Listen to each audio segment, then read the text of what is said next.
Soy Carolina Valles León, alumna de quinto semestre de la Facultad de Medicina, y les voy a hablar sobre algunas patologías del aparato digestivo.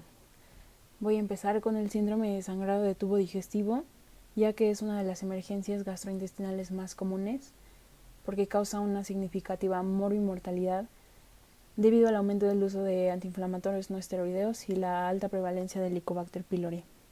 De acuerdo a la altura del sangrado, la podemos clasificar en alta y baja. La estructura que nos va a permitir hacer esto es el ligamento de Treitz, que es un repliegue del peritoneo, la cual va a marcar anatómicamente la transición entre el duodeno y el yeyuno. Entonces, la hemorragia de tubo digestivo alta se va a originar por encima del ligamento de Treitz. Este comúnmente va a ser un sangrado de esófago, estómago o duodeno. Y en un 60% de los casos se va a deber a úlceras de estómago o duodeno, llamadas úlceras pépticas. La hemorragia de tubo digestivo bajo se va a originar por debajo del ligamento de Treitz, y este sangrado va a corresponder al intestino delgado, colon, recto y ano. En la anamnesis de la hemorragia digestiva alta, vamos a ver la historia previa del paciente, si ha usado aspirina, antiinflamatorios no esteroideos, glucocorticoides o inhibidores selectivos de la recaptura de serotonina, ya que estos van a inhibir la agregación plaquetaria, y su uso simultáneo con AINES o aspirina va a aumentar dicho riesgo. También debemos ver si el paciente tiene como antecedentes pirosis o dolor en epigastrio, si ha abusado del alcohol, ya que esto podría provocar varices esofágicas o gástricas, si tiene enfermedades que afecten la hemostasia, como hepatopatía crónica, neoplasia o alteraciones de la coagulación, y síndrome de Mallory-Weiss, que este debe sospecharse en pacientes con triada de hematemesis, alcoholismo y vómito frecuente. En el examen físico, independientemente de la altura del sangrado, debemos evaluar las constantes vitales. Esto es esencial para estimar la cantidad de volumen intravascular perdido. Debemos también determinar la presencia de hipovolemia, es decir, una disminución del volumen total de sangre. Esto lo podemos revisar con reanimación o resucitación mediante la realización de ortostatismo. Esto consiste en 5 pasos. El primero es poner al paciente en posición supina. Lo siguiente es esperar 2 minutos. Lo siguiente es medir la frecuencia cardíaca y la presión arterial. Después vamos a poner al paciente de pie y vamos a realizar las mismas mediciones en los minutos 1, 3 y 5. Para definir hipotensión ortostática debemos considerar si hubo un descenso en 20 milímetros de mercurio o más en la presión arterial sistólica o un descenso de 10 milímetros de mercurio en la presión arterial diastólica, si el paciente tuvo presencia de mareos o lipotimia. También debemos buscar signos de hepatopatía crónica o hipertensión portal, ya que esto nos va a ayudar a orientar la causa del sangrado. Si el sangrado se manifiesta como hematoquesia, podemos proceder a hacer una exploración rectal para comprobar la presencia de hemorroides, masas o fístulas. También debemos colocar una sonda nasogástrica para hacer un aspirado. Algunos de los estudios complementarios que podemos hacer es la endoscopía. Esta va a tener una función pronóstica y terapéutica y sobre todo va a tener un 95% de efectividad. Podemos también hacer una esofagogastroduodenoscopía. Esta selección en hemorragia digestiva alta aguda también es muy sensible y específica para identificar la lesión, pero esta debe realizarse de una forma temprana durante las primeras 24 horas. Existe también la angiografía abdominal selectiva. Esta va a tener un rendimiento diagnóstico, pero solo si el sangrado es superior a 0.5 mililitros por minuto. También existe la laparotomía, que, esta en ocasiones no permite establecer el origen de la hemorragia. En todo paciente con hemorragia digestiva, ya sea alta o baja, debemos solicitar estudios de laboratorio, tales como hemograma completo, recuento de plaquetas, tiempo de protrombina, tiempo de tromboplastina parcial activada, glucemia, uremia, creatinina y determinación de grupo y factor sanguíneo. El índice urea-creatinina es valioso como predictor de pérdida de volumen intravascular. La proporción normal entre nitrógeno ureico y creatinina es de 10 a 1, pero en casos de hemorragia este va a aumentar, ya que la urea aumenta como resultado de la absorción de sangre por el intestino. Aquí tenemos un cuadro del origen de hemorragia en pacientes hospitalizados por hemorragia de tubo digestivo alto. Como podemos ver, la causa más común, desde el 31 al 77%, es por úlceras. Entonces, la úlcera péptica es una destrucción de la mucosa, submucosa y muscular, la cual va a dejar una cicatriz, principalmente en el área gástrica y duodenal, Tiene una prevalencia del 5 al 10% en la población mundial y es predominante en el varón. Su etiología es variada, pero va a incluir siempre el exceso de ácido clorhídrico, ya que sin ácido no hay úlcera. También va a haber moco escaso y de mala calidad. Puede ser también por una infección de Helicobacter pylori o por liberación de gastrina por excitación de las células G. La prevalencia de Helicobacter pylori en pacientes con úlcera duodenal es del 90% y en pacientes con úlcera gástrica va del 70 al 80%. Algunos factores causantes son la producción de amonio, ureasa, alteración de la mucosa, permeabilidad del moco, incremento de gastrina y disminución del bicarbonato. En la zona duodenal, estas lesiones van a ir desde 1 a 2 milímetros hasta 1 centímetro, mientras que en la zona gástrica van a ir desde 1.5 centímetros hasta 2. Estas van a ser redondas, excavadas con bordes ensacabocados, fondo cubierto de fibrina color amarillento y puede haber manchas cafés o negras.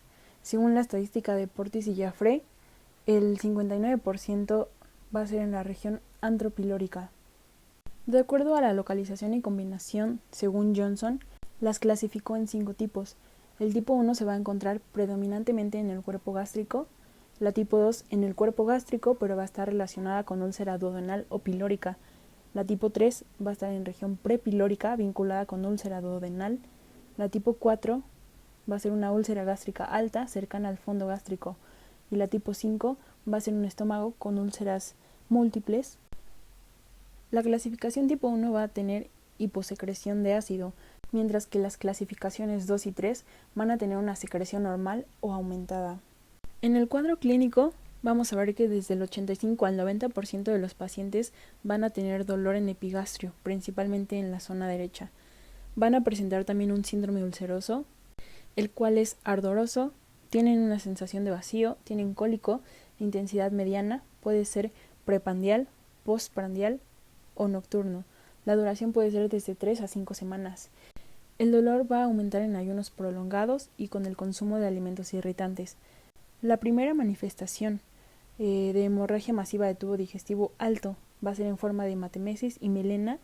El paciente también va a presentar náuseas y vómitos. A la exploración física vamos a encontrar dolor a la palpación del epigastrio por la úlcera activa. Y para el diagnóstico vamos a poder apoyarnos en radiología usando un estudio esófago-gastroduodenal con vario. Este tiene una certeza de 90 a 95%, pero no identifica úlceras pequeñas. También podemos apoyarnos de una endoscopía, que es el primer método en casos de dolor irritable. También va a tener una alta especificidad y además va a tener la capacidad de obtener biopsias y visualizar la úlcera. En el tratamiento, la mayoría de las úlceras se alivian de forma espontánea, pero obviamente la medicación va a acelerar su curación. Vamos a tratar para reducir la tasa de secreción ácida para neutralizar e inhibir la actividad péptica. Esto puede ser con agentes muscarínicos o inhibidores de la bomba de protones.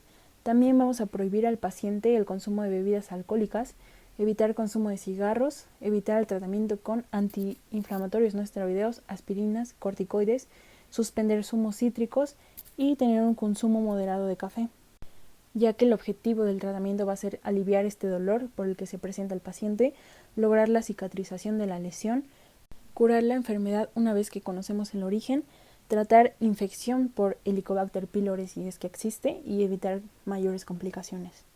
Otra patología importante también es la gastritis. Este también va a ser un daño a la mucosa gástrica con infiltrado inflamatorio. Su diagnóstico principal se establece con histología mediante una toma de biopsia. Esta va a tener diferentes clasificaciones.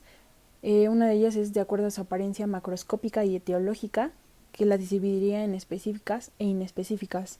Por su tipo de células inflamatorias se divide en agudas y crónicas, y por su localización se divide en tipo A, que se encontraría en fondo y cuerpo gástrico, tipo B predomina en el antro, y tipo AB, que sería una pangastritis o gastritis aguda severa. Otra clasificación que podemos encontrar es la de Sidney. Esta se va a basar en criterios histológicos y endoscópicos. Dentro de los histológicos podemos clasificar de acuerdo a su etiología, topografía y morfología, mientras que en la endoscopía podemos identificarla principalmente por su topografía. Y aquí tenemos otro cuadro de la clasificación de gastritis o gastropatías y sus causas. Otra patología muy frecuente son las varices esofagogástricas. Esta va a ser el resultado de la hipertensión portal. En la mayoría de los casos va a ser provocada por cirrosis hepática y es común en pacientes alcohólicos. Si la presión portal se eleva a más de 10 milímetros de mercurio, vamos a tener un cuadro de hipertensión portal, pero si llega a 12 milímetros de mercurio, además de varices esofágicas, vamos a encontrar ascitis. El sitio más frecuente pues es la unión esofagogástrica, ya que la pared vascular es más delgada en esta parte. También encontramos otra clasificación de Baveno, que es muy sencilla y las clasifica simplemente en varices pequeñas y grandes. Otra clasificación es la de Dagradi, en 5 grados. El primero es trayectos rosados rectos visibles a través de la mucosa. El grado 2 van a tener tendencia tortuosa. En el grado 3 van a ser violáceos y tortuosos.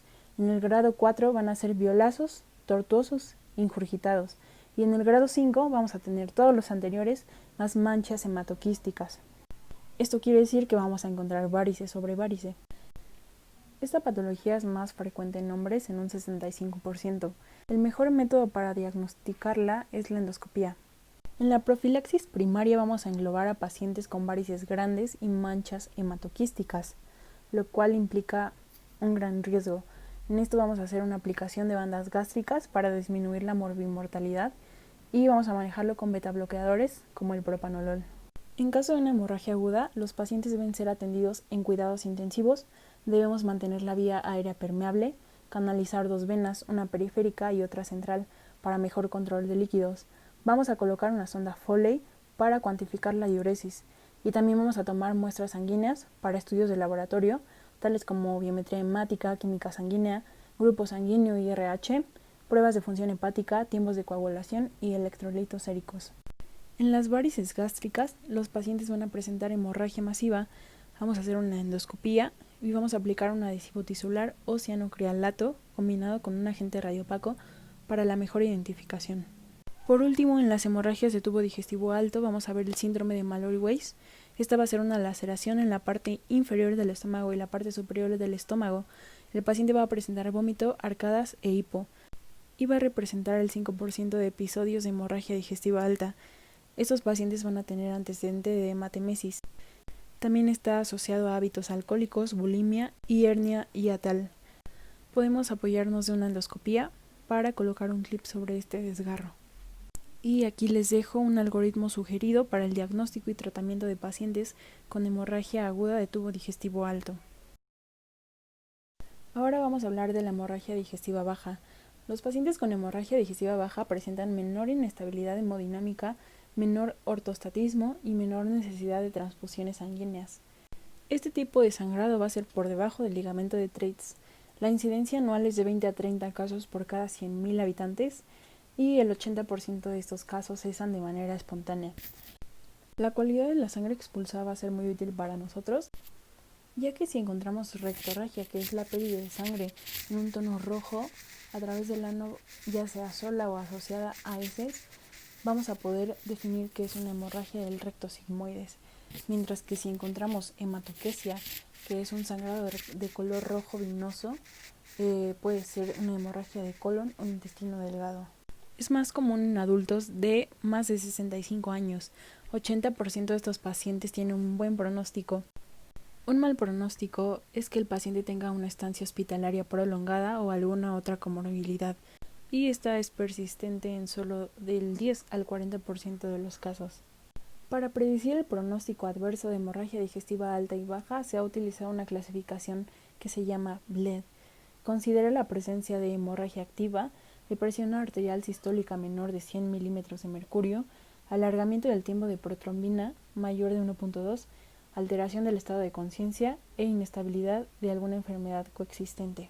Algunos predictores de severidad son la hipotensión, taquicardia, síncope, abdomen sin dolor a la palpación, hemorragia activa con evolución de 4 horas o más, uso de ácido acetilsalicílico y algunas otras comorbilidades. Si el paciente presenta más de 3 de estos factores de riesgo, va a tener un 84% de presentar esta hemorragia. Si tiene de 1 a 3 factores, la probabilidad es del 43%, mientras que si no tiene ningún factor, la probabilidad solo es del 9%.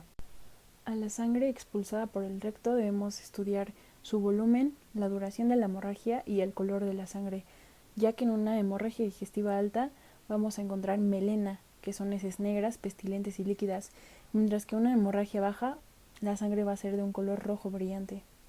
Debemos interrogar al paciente antecedentes de estreñimiento, diarrea, diagnóstico previo de diverticulosis, radioterapia por cáncer cervicouterino o cáncer de próstata, enfermedad cardiovascular que pudiera causar hipovolemia, alguna reciente colonoscopía, y como antecedentes heredofamiliares va a estar el carcinoma de colon, ya que este va a incrementar el riesgo.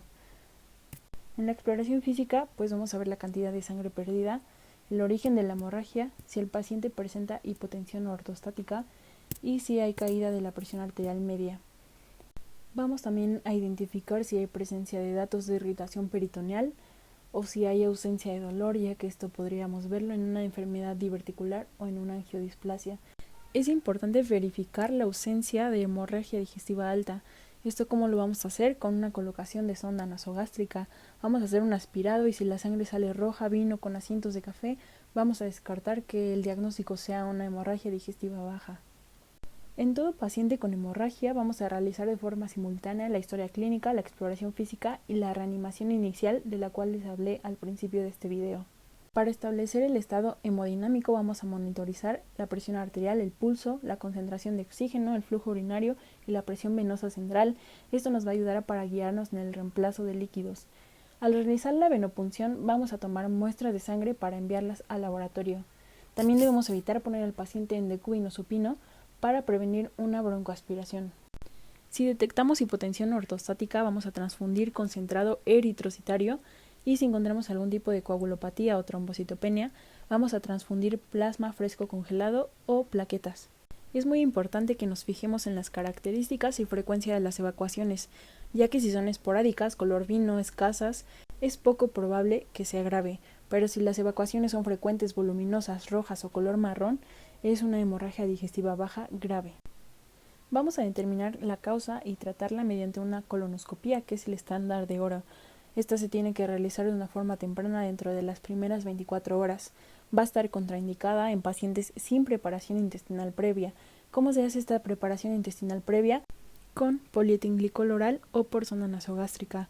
Si bien esto nos ayuda a determinar la causa, para identificar el sitio de hemorragia podemos hacer una gamografía con eritrocitos marcados con sulfuro coloidal de tecnecio. Esto va a requerir una hemorragia activa y actualmente se usa para dirigir angiografías. La angiografía nos va a permitir identificar la localización, pero también va a requerir hemorragia activa. Esta se usa principalmente para dirigir la resección quirúrgica del segmento intestinal afectado. Las causas en adultos jóvenes y adolescentes son principalmente el divertículo de Meckel, enfermedad inflamatoria intestinal y pólipos, mientras que en el adulto las principales causas son enfermedad diverticular de colon, enfermedad inflamatoria intestinal y neoplasias. La enfermedad diverticular de colon es la causa más frecuente de hemorragias digestivas bajas. Esto va a ser el resultado de la erosión del divertículo y va a afectar predominantemente al colon izquierdo. Cesa espontáneamente en un 70-80% de los casos y el riesgo de resangrado es del 50%. Esto va a estar asociado al consumo de antiinflamatorios no esteroideos. En la angiodisplasia vamos a tener malformaciones arteriovenosas, ectasia vascular y hemangiomas. Es la causa más frecuente en adultos mayores de 65 años. Esta también va a cesar espontáneamente en el 90% de los casos. Se va a dar por una obstrucción de las venas submucosas, posteriormente va a haber una dilatación, una ectasia y finalmente la angiodisplasia. Esta, al contrario de la enfermedad diverticular de colon, va a predominar en el colon derecho. Nos vamos a poder ayudar de una endoscopía, en la cual vamos a encontrar lesiones submucosas rojas, estelares, rodeadas de halo de mucosa plana y pálida. La angiografía es más sensible en estos casos que la colonoscopía. La enfermedad inflamatoria intestinal va a ser poco frecuente. En caso de que encontremos hemorragia masiva, suele ser secundaria a enfermedad de Crohn. La lesión puede ser en intestino delgado o en colon, y se recomienda resección quirúrgica de los segmentos afectados. En el caso de las neoplasias, la hemorragia va a ser oculta. En el paciente vamos a encontrar datos de anemia, fatiga, disnea y palidez. En la biometría hemática vamos a encontrar anemia hipocrómica y microcítica por deficiencia de hierro. Solo en el 10 al 15% de los casos de hemorragia va a ser causada por una neoplasia maligna. En la enfermedad anorrectal la vamos a encontrar en pacientes con enfermedad hemorroidal o fisuras anales, úlceras estercorales y proctitis. van a presentar rectorragia y debemos realizar una anoscopía o rectosimoidoscopía. En la colitis isquémica se va a presentar como diarrea sanguinolenta. Las manifestaciones clínicas son dolor abdominal agudo, leucocitosis y sepsis. Las causas de esta puede ser cirugía de bypass aórtico, aneurisma, vasculitis e hipercoagulabilidad. En las mujeres que padecen intestino irritable, el riesgo va a ser mayor. Entre otras causas colónicas, podemos encontrar algunas diarreas infecciosas que pueden provocar diarrea sanguinolenta por algunos patógenos como Escherichia coli, Salmonella, Shigella, Clostridium difficile, Campylobacter, Yersinia y Citomegalovirus. Por último, les dejo un algoritmo para la hemorragia digestiva baja, que es lo que ya les he hablado anteriormente. Ahora les voy a hablar del síndrome ictérico. La ictericia es una acumulación de pigmento biliar en nuestro organismo por una alteración en el metabolismo de la bilirrubina. Cuando su concentración sérica es mayor de 2 miligramos sobre decilitro, la vamos a poder detectar en la exploración física, en la piel, en la esclerótica, ya que ésta tiene una gran afinidad debido a su concentración en elastina, y también en las mucosas. Estas van a adquirir una coloración amarilla. Les voy a hablar un poco sobre el metabolismo de la bilirrubina a grandes rasgos.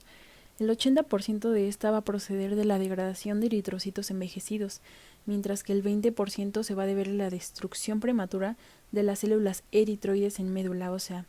Se forma principalmente en vaso e hígado. Su primera reacción es de oxidación.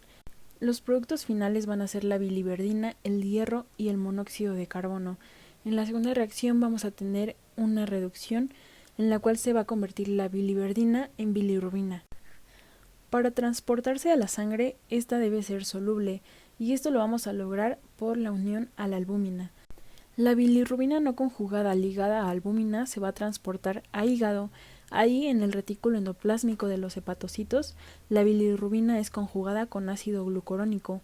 Esta se transporta de manera activa en la bilis hacia el duodeno. La bilirrubina conjugada no se va a absorber en el intestino. Al llegar al íleon distal y colon se va a convertir en bilirrubina no conjugada. Las bacterias en el intestino van a reducir la bilirrubina no conjugada y van a formar urobilinógeno. El 80-90% de este se va a eliminar en heces y el resto se absorbe por la circulación enterohepática y vuelve a eliminarse por el hígado. Para establecer un diagnóstico, primero tenemos que hacer una determinación de bilirrubina, ya sea sérica o en orina. Para la determinación de bilirrubina sérica vamos a requerir una muestra de sangre. Vamos a pedir al paciente que no coma ni beba nada, preferentemente 4 horas antes de este estudio. Vamos a poder obtener los valores de bilirrubina total, directa e indirecta. Para la determinación de bilirrubina en orina, recordemos que la bilirrubina no conjugada siempre va a estar unida a la albúmina. Por lo tanto, toda la bilirrubina que se detecte en orina va a estar conjugada. La presencia de esta va a indicarnos una hepatopatía. Según el mecanismo fisiopatológico en pacientes ictéricos, vamos a poderlos clasificarlos en aumento de producción del pigmento, disminución de la captación hepática, alteración en la conjugación y reducción de la excreción en bilis. Los primeros 3 van a tener hiperbilirrubinemia no conjugada, por lo tanto vamos a observar coluria, mientras que si es por reducción de la excreción en bilis vamos a tener hiperbilirrubinemia conjugada, por lo tanto vamos a tener coluria. Y clínicamente vamos a poder clasificarlo en alteraciones aisladas del metabolismo de la bilirrubina, en enfermedad hepática y en obstrucción de conductos biliares. Vamos a ver primero las alteraciones aisladas del metabolismo de la bilirrubina. Vamos a tener hiperbilirrubinemias no conjugadas, pueden ser por aumento de la producción, por enfermedad hepática, por alteración en la conjugación y por disminución en la captación. Posteriormente vamos a ver la alteración hepatocelular aguda. La causa más común de estas son hepatitis virales y exposición a hepatotoxinas. Recordemos que la hepatitis A y E no van a ser crónicas, mientras que la hepatitis B, C y D van a ser crónicas. Puede haber hepatotoxinas que produzcan lesión hepatocelular como el acetaminofén o intoxicación por amanita faloides. También otra causa puede ser la hepatitis alcohólica y el síndrome de Reye. En la alteración hepatocelular crónica, los pacientes van a cursar con hiperbilirrubinemia mixta. En estos casos puede ser por hepatitis crónicas B, C y D, por ingesta de alcohol, enfermedad de Wilson. En las causas de hepatitis autoinmune vamos a encontrar en el paciente fiebre y artralgias. En procesos infiltrativos las causas pueden ser tuberculosis, lepra o sarcoidosis, y mientras que los pacientes que cursan con inflamación puede ser debido a una cirrosis biliar primaria. En la obstrucción de los conductos biliares mayormente es por cálculos biliares, o también puede ser por una alteración de la pared del conducto biliar, pero la causa más común es la coledocolitiasis. También puede ser por procesos inflamatorios como colangitis esclerosante primaria o por compresión en caso de tumores de cabeza de páncreas, hepatomas, etc. Para establecer un diagnóstico debemos hacer una historia clínica completa, pedir pruebas de funcionamiento hepático y hacer exámenes imagenológicos no invasivos como son el ultrasonido y la tomografía computarizada de abdomen. En la ictericia con predominio mixto o conjugada, las causas pueden ser una lesión hepatocelular aguda o crónica, pero si predomina la citólisis sin alteración de la vía biliar, puede ser una lesión del hepatocito con origen viral. En estos casos debemos hacer pruebas serológicas como de ferritina, transferrina, ceruloplasmina o alfa-1 antitripsina. Si encontramos hiperbilirrubinemia, pero los exámenes son normales, es probable que el paciente tenga un trastorno en el metabolismo de la bilirrubina o una anemia hemolítica. La última opción que debemos considerar para establecer un diagnóstico es la biopsia, ya que esta nos va a permitir conocer la evolución de la enfermedad y confirmar 100% el diagnóstico. El tratamiento dependerá 100% de la causa desencadenante, ya sea en trastornos hereditarios, en anemias, en agentes tóxicos, en enfermedad de Wilson o en obstrucción. En este último caso, la elección de la técnica será de elección dependiendo de la localización. La última y única opción terapéutica va a ser el trasplante hepático. Por último, en este video vamos a hablar un poco sobre la ascitis. Esta es una acumulación patológica de líquido en la cavidad peritoneal. El 80% de los casos se debe a hipertensión portal. La etiología más frecuente es por cirrosis hepática y en los casos restantes pues van a ser por enfermedades propias del peritoneo. En el siguiente cuadro podemos ver algunas de las causas de ascitis, entre las cuales predomina la hipertensión portal, ya sea por cirrosis, síndrome de Budd-Chiari, trombosis de la vena porta, enfermedad veno-oclusiva hepática, pericarditis constrictiva e insuficiencia cardíaca congestiva. En la fisiopatología de la hipertensión portal sinusoidal va a haber una fibrosis hepática que va a aumentar la presión hidrostática de los sinusoides. El líquido va a ir hacia el intersticio hepático y va a ser extraído por el sistema linfático. Esto va a hacer que aumente la presión portal, por lo tanto va a aumentar el flujo linfático desde 1 a 20 litros por día. Esto va a hacer que sobrepase la capacidad del drenaje linfático y este líquido se vierta dentro de la cavidad peritoneal. Va a existir también una vasodilatación arterial, lo cual va a provocar la apertura de colaterales portosistémicas, que va a aumentar las sustancias vasodilatadoras como son las prostaglandinas o el óxido nítrico. Esto va a hacer que disminuya la presión arterial y en respuesta va a haber una activación de vasoreceptores carotídeos y renales, provocando una retención de agua y sodio. Se va a activar el sistema renina-angiotensina, el sistema nervioso simpático y la secreción de hormona antidiurética. Todos estos factores van a provocar una retención hidrosalina. Va a haber también hipoalbuminemia por disfunción hepática, la cual va a intervenir en esta patogenia. Otras causas pueden ser la insuficiencia cardíaca congestiva y pericarditis constrictiva. En este caso, la ascitis va a estar dada por un aumento de la presión de las venas hepáticas y porta. En el síndrome de Budd-Chiari, la ascitis va a ser por obstrucción de las venas suprahepáticas. En la enfermedad veno-oclusiva hepática va a ser por complicación del trasplante de médula ósea por obstrucción de venas centrales en el hígado. Y por enfermedad del peritoneo va a ser por un aumento de la permeabilidad acompañado de exudación de líquido intravascular. A la anamnesis vamos a encontrar un aumento del diámetro abdominal y del peso corporal total. En los antecedentes personales patológicos podemos encontrar causas como el alcoholismo, hepatopatía crónica y neoplasia. En el síndrome de Budd-Chiari podemos encontrar enfermedades acompañadas por estados protrombóticos. En la peritonitis tuberculosa vamos a encontrar síntomas como fiebre, pérdida de peso y sudoración nocturna, mientras que si encontramos un paciente con anasarca más ascitis, podemos sospechar de un síndrome nefrótico. Al examen físico vamos a encontrar distensión abdominal simétrica, ombligo desplegado, flancos abombados y en algunos casos vamos a poder observar las venas abdominales dilatadas. Debemos buscar estigmas físicos de cirrosis, arañas vasculares, ictericia y palma hepática. ¿Cómo vamos a hacer la percusión? Desde el epigastrio en forma radiada hacia el abdomen inferior.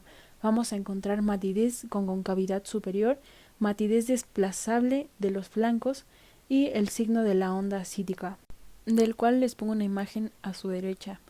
Entonces, si encontramos un paciente con distensión abdominal y vemos el signo de la onda ascítica más edema, podemos diagnosticar una ascitis. En la exploración física también podemos encontrar hepatomegalia, esplenomegalia, tumores en casos de ascitis maligna. Vamos a encontrar dolor a la palpación profunda con signo de rebote positivo o signo de Bloomberg.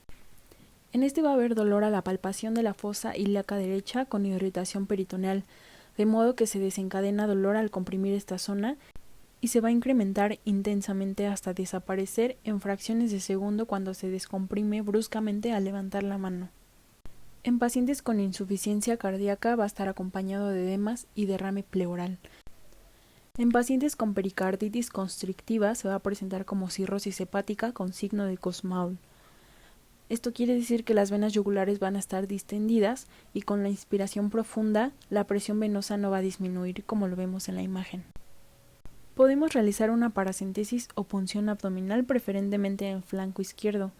Vamos a analizar el líquido ascítico, recuento de polimorfonucleares y podemos hacer un cultivo.